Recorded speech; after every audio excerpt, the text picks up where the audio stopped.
வணக்கம். இன்னைக்கு சேனலில் நைட்டி அடிப்பக்கம் மடித்து தைக்கிறதுக்கு சொல்லிக் கொடுக்க போகிறேன். ஏற்கனவே அடியில் மடித்து தைக்கிறதுக்கு ஏற்கனவே ஒரு வீடியோ போட்டிருப்பேன். இந்த நைட்டி பாருங்கள், கொஞ்சம் டிஃப்ரெண்ட்டாக இருக்கும். இந்த நைட்டி வந்து எனக்கு 5.25 இன்ச்சு மடித்து தைக்க வேண்டியிருக்குது.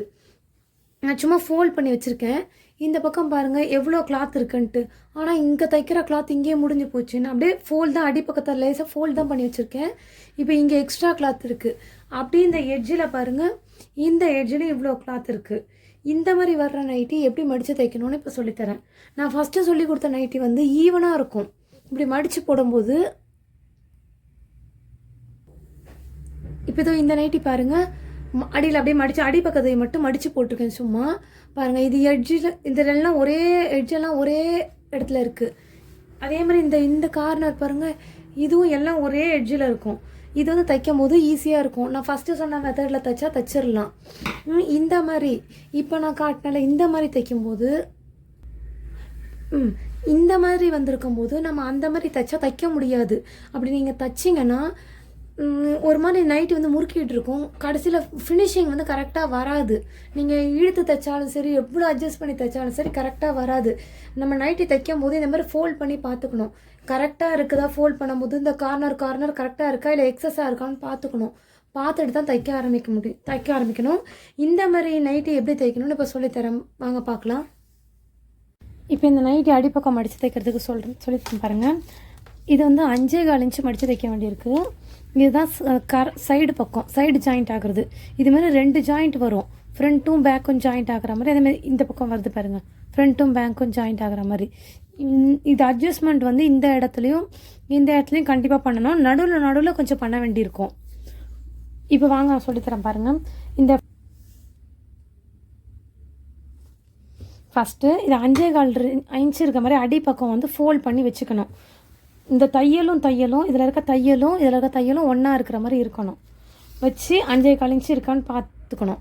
5.25 இன்ச்சு இருக்குன்னு வந்த பிறகு இதை ஊசியில் எடுத்துகிட்டு போய் ஃபிட் பண்ணணும். இப்போது நான் ஊசியில் ஃபிட் பண்ணிட்டேன் பாருங்கள். இப்போ தையலும் கிட்ட இருக்க மாதிரி வச்சுக்கிட்டு கொஞ்சம் தள்ளி வந்து இப்போ நீடில் வந்து இதை வச்சுட்டேன்.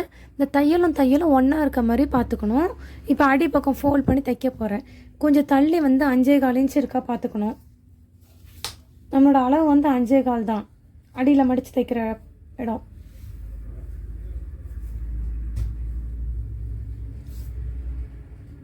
நம்ம 5.25 எடுக்கிற இடம் வந்து எந்த முறுக்களும் இல்லாமல் தெளிவாக இருக்க மாதிரி எடுக்கணும்.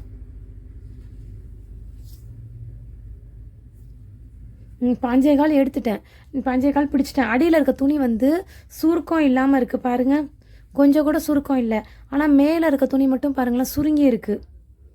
பார்த்தீங்களா? இதில் ஒரு சின்ன இது பிடிச்சாதான் கரெக்டாக வருது, படியுது. ஏன்னா எக்ஸஸாக இருக்குது. அதுக்கு நான் ஃபோல்ட் பண்ணி காட்டியிருந்தேன் ஃபஸ்ட்டு. இப்போ நான் தைக்க ஆரம்பிக்கல, ஊசி மட்டும் தான் குத்தியிருக்கேன். இப்போ இந்த எக்ஸ்ட்ரா கிளாத்தை வந்து லேசாக இந்த ஓரத்தில் தையல் கிட்ட வந்து கரெக்டாக இதுக்கு நேரம் நம்ம ஃபோல்ட் பண்ணி 5.25 மெஷர் பண்ணி பிடிச்சிட்டு இந்த எக்ஸ்ட்ரா இருக்கிறத இந்த லாஸ்ட்டில் தள்ளி வச்சு தைச்சிடணும். இப்போ நம்ம இது வரைக்கும் 5.25 அளவு எடுத்திருக்கோம். இது வரைக்கும் நம்ம மிஷினில் தைக்க ஆரம்பிச்சிடலாம். இப்போ நிறுத்திட்டு திருப்பி கீழே வந்து துணியை திருப்பி அட்ஜஸ்ட் பண்ணணும். திருப்பி அட்ஜஸ்ட் பண்ணி 5.25 இருக்கான்னு அளந்து பார்க்கணும். 5.25 இருக்குது. இப்போ அதே மாதிரி துணியை எடுத்து பிடிச்சோம்னா இங்கே எதனா சுருக்கம் இருக்கான்னு பார்க்கணும். லேசாக இருக்குது, நல்லா இல்லை, லேசாக இருக்குது சுருக்கம். கீழே இருக்க துணியை கம்பேர் பண்ணும்போது அதை நீங்கள் என்ன இந்த இடத்துல ப்ரெஸ் பண்ணிக்கோங்க. எதையுமே பிடிச்சி இழுக்காதீங்க. சும்மா இப்படி ப்ரெஸ் பண்ணிக்கிட்டு இதை மட்டும் சுருக்கம் வராமல் லேசாக துணியை மட்டும் கை வச்சு பிடிச்சிக்கோங்க. இந்த சின்ன இது வந்து அதில் அட்ஜஸ்ட் ஆகி தைச்சிரும். எதுவுமே ஃப்ளீட் மாதிரிலாம் மடிக்க வேண்டாம். ஃபஸ்ட்டு வந்து ஒரு ஃபோல்டிங் பண்ணியிருப்போம், அந்த மாதிரி பண்ண வேண்டாம்.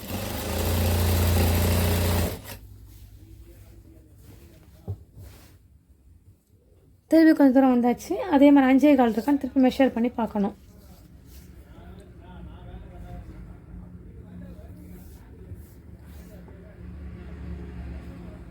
அஞ்சே கால் இருக்குது. இப்போ கீழே துணி வந்து ஸ்ட்ரைட்டாக இருக்குது, மேலே பாருங்கள் லேசாக லூஸாக இருக்குது பார்த்தீங்களா? அப்போ இந்த இடத்துல லேசாக ஒரு ஃப்ளீட் வைக்கணும். அந்த ஃப்ளீட் நம்ம லாஸ்ட்டாக தள்ளி கொண்டு போய் வைக்கக்கூடாது. அப்படி லாஸ்ட்டாக தள்ளி கொண்டு போய் வச்சோம்னா அதுவே தச்ச துணி வந்து ஒரு மாதிரி முறுக்கின மாதிரி இருக்கும். எங்கெங்கே அந்த மாதிரி சுருக்கம் வருதோ அங்கங்கே ஒரு சின்ன ஃப்ளீட் அந்த சைஸுக்கு ஏற்ற மாதிரி அப்படியே வச்சு தைச்சிடணும். நான் இப்போ இந்த இடம் வரைக்கும் நான் அளந்து பார்த்துருக்கேன். அதனால் இந்த இடம் வரைக்கும் அப்படியே தைச்சிடலாம். இந்த இந்த சுருக்கம் மாதிரி வர்றது எந்தெந்த இடத்துல வருதோ அந்தந்த இடத்துலையே வச்சு தைங்க. நீங்களாக ஒரு இடம் ஃபிக்ஸ் பண்ணாதீங்க. நம்மளாக ஒரு இடத்துக்கு கொண்டு போனோம்னா துணி வந்து இழுத்துக்கிட்டு முறுக்கிட்டு தான் இருக்கும். அயன் பண்ணி விட்டாலும் படியாது, கண்டிப்பாக படியாது. அயன் பண்ணுற நேரத்துக்கு தான் படிஞ்ச மாதிரி இருக்கும். இப்போவும் பாருங்கள், கீழே துணி வந்து ஸ்ட்ரைட்டாக இருக்குது, மேலே பாருங்கள் கொஞ்சம் லூஸாக இருக்குது. எங்கே ஒரு ஃப்ளீட் வருதோ அந்த இடத்துல ஒரு ஃப்ளீட்டு சின்னதாக நம்ம அளவு எடுத்த இடம் வரைக்கும் இப்போ திருப்பி தைச்சிடுறோம்.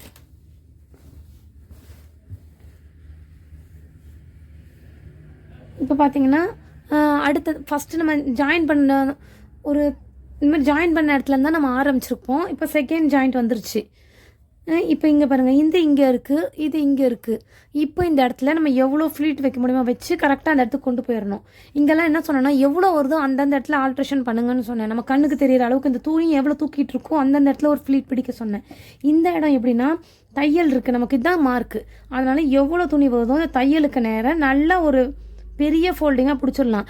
எல்லா ஃபோல்டிங்கும் ஈவனாலாம் வராது. ஒரு இடத்துல என்னென்ன வருதோ அதை பிடிச்சிக்கணும். சைடில் மட்டும் கொஞ்சம் பெருசாகவே வரும் பாருங்கள், இந்த மாதிரி பெரிய ஃபோல்டிங்காகவே வரும். இன்னொன்று, இது சும்மா இப்படி பிடிக்காமல் திருப்பி அதே மாதிரி இங்கே 5.25 அளவு எடுக்கணும். அளவு எடுத்து தான் அந்த பெரிய ஃபோல்டிங் பிடிக்கணும்.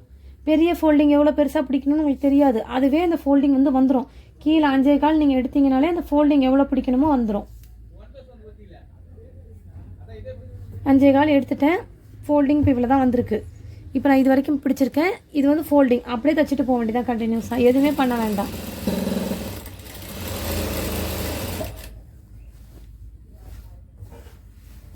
இன்னொன்று, இந்த நைட்டி தைக்கும் போது ஸ்டார்ட் பண்ணும்போது நான் வந்து டைட் அடிச்சிருக்க மாட்டேன் கண்டிப்பாக. ஏன்னா அந்த ஃபினிஷிங் இப்போ நம்ம ஜாயின் பண்ண இந்த இடத்துல தைச்சோம்ல, இதே மாதிரியே அந்த இடத்துல திருப்பியும் வந்து கொஞ்சம் ஆல்ட்ரேஷன் பண்ணுற மாதிரி வரும். அதனால் டைட் அடிச்சிருக்க மாட்டேன். நீங்களும் இந்த மாதிரி நைட்டி வரும்போது ஸ்டார்ட் பண்ணும்போது டைட் அடிக்காதீங்க. ஏன்னா பிரிக்கிற மாதிரினா நம்ம கொஞ்சம் பிரிச்சுக்கலாம். லாஸ்ட்டாக இல்லை கரெக்டாக வருதுன்னா நம்ம அதுக்கப்புறம் திருப்பி நம்ம டைட் அடித்து முடிச்சிடலாம். இப்போ பாதி நைட்டி தைச்சாச்சு. இப்போ செகண்ட் ஹாஃப் நம்ம தைச்சிட்ருக்கோம். அதே மாதிரி அடிப்பகுதி வந்து 5.25 இருக்கா அளவு எடுத்துக்கணும்.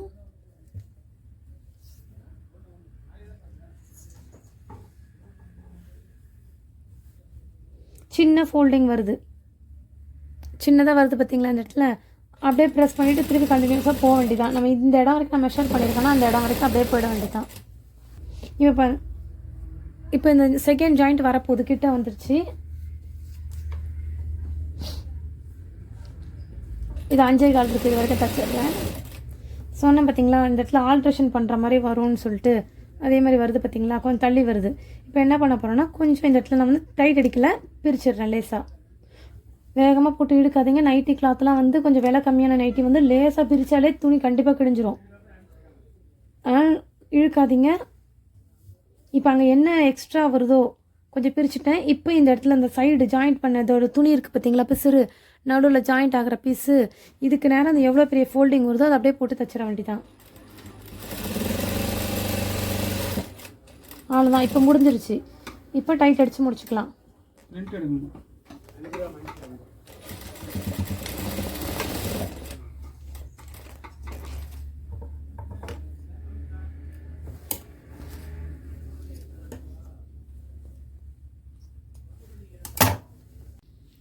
இப்போ பாருங்கள், நைட்டி கீழ்ப்பக்கம் காட்டுறேன். எந்த முறுக்களுமே இல்லை, கிளியராக இருக்குது.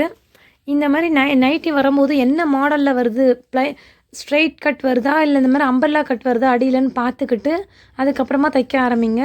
அம்பர்லா கட்னா இந்த மாடலில் தைச்சா தான் கரெக்டாக வரும். ப்ளைன்னா அது ஈஸியாக தான் இருக்கும். ஃபஸ்ட்டில் சொன்ன மாடலே தைச்சிடலாம். இந்த பூனம் சாரீ தைக்கிறதுக்கு வந்து நான் ஒரு வீடியோ ஒன்று போட்டிருந்தேன்.